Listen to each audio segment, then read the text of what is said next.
আর অন্য যে বিষয়টা যেটা বললাম সেটা হলো যে এখন যে অবস্থা দাঁড়িয়েছে পাকিস্তানে আসলে যাওয়া সম্ভব নয়। পাকিস্তানে যাওয়া সম্ভব নয়। ওনার কথা মতো যদি 4 কোটি রাজাকারের বাচ্চা এই বাংলাদেশে থাকে, তো 4 কোটি রাজাকারের বাচ্চা, তার সঙ্গে যদি 4 কোটি রাজাকারের বাপ ধরেন, বাচ্চার বাপ ধরেন, তাহলে তো আরও প্রায় 1 কোটি চলে আসবে, 5 কোটি।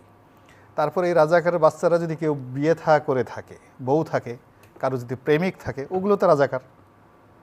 এতে কোনো অবস্থা নাই। অর্থাৎ 5 কোটি রাজাকারের বাচ্চা, তাদের বাপ, তাদের মা, এরা রাজাকার। এদের যদি বিয়ে করে থাকে বউ রাজাকার, এ যদি প্রেম করে থাকে কারোর সাথে, এই যে ইয়াং ছেলেরা, তো এটা তো সঙ্গতি কারণে আর না রাজাকারের মেয়ের সাথে সে প্রেম করবে, তার বাড়িতে কোনো মুক্তিযোদ্ধার মেয়ের সাথে সে প্রেম করবে, এটা common. So this number is more than 12 lakh.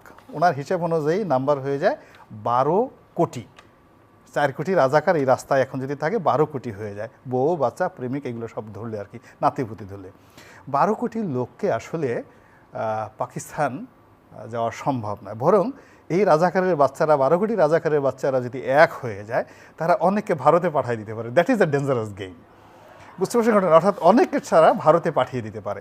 তখন এই যে ভারতে যাওয়া এবং পাকিস্তানে যাওয়া, এই যে একটা জায়গাতে, মুখোমুখি একটা জায়গাতে এসে দুটো পক্ষ মানে দাঁড়িয়েছে, এখান থেকে আর ফিরে যাওয়ার উপায় নাই।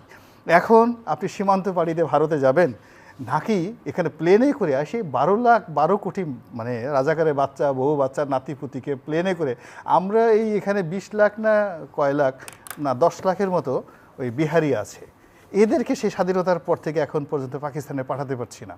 শত চেষ্টা করে পাকিস্তানে পাঠাতে পারছি না। আলটিমেটলি এই বিহারির কিন্তু বেশিরভাগ ভারতীয় বিহারি, কিন্তু আমরা তাদের ভারতেও পাঠাতে পারছি না, পাকিস্তানে। আপনি 12 কোটি রাজাকারের বাচ্চা, নাতিপুতি থেকে শুরু করে বউ বাচ্চা, প্রেমিক প্রেমিকা, এদেরকে কি করে পাঠাবেন?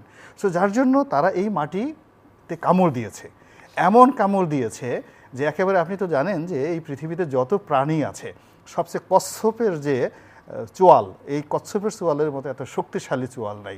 যদি কচ্ছপ কাউকে কামড় দেয়, তাহলে আপনাকে কেসি দিয়ে কচ্ছপের গলা কেটে ফেলতে হবে, আদারওয়াইজ আপনি কামড় থেকে বাঁচাতে পারবেন না। এখন এই যে 12 কোটি রাজাকারের বাচ্চা যারা নিজেদেরকে আইডেন্টিফাই করে ফেলেছে এবং আওয়ামী লীগ বলে ফেলেছে এরা রাজাকারের বাচ্চা, এরা এই মাটিকে কামড় দিয়েছে, এই বাংলার মাটিকে কামড় দিয়েছে। টেকনাফ থেকে তেঁতুলিয়া পর্যন্ত প্রত্যেকটা জায়গা, নদী নালা পাহাড় পর্বত থেকে শুরু করে এমনকি এইখানে যত প্রাণীগুলো আছে, পশু পাখি, তাদের সঙ্গে তারা পশু পাখি রাজাকার বানিয়ে ফেলেছে। এরা জেনাতেনা জায়গাতে নাই। এরা এই বাংলা শহরের যতগুলো মানে গৃহপালিত প্রাণী আছে, কুকুরগুলোকে রাজাকার বানিয়ে ফেলেছে। যত কাউয়া, এই কাউয়াগুলোকে তারা রাজাকার বানিয়ে ফেলেছে।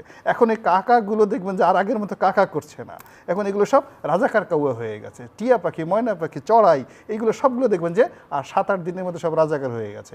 এবং এগুলোর মুখ থেকে যদি অন্য কোনো স্লোগান বের হয়ে যায়, তুমি কে আমি কে, রাজাকার রাজাকার, আপনি দেখবেন যে এই পাখিগুলো চারিদিকে স্লোগান দিচ্ছে। আপনি এই বিপ্লব ঠেকায় রাখবেন কি করে?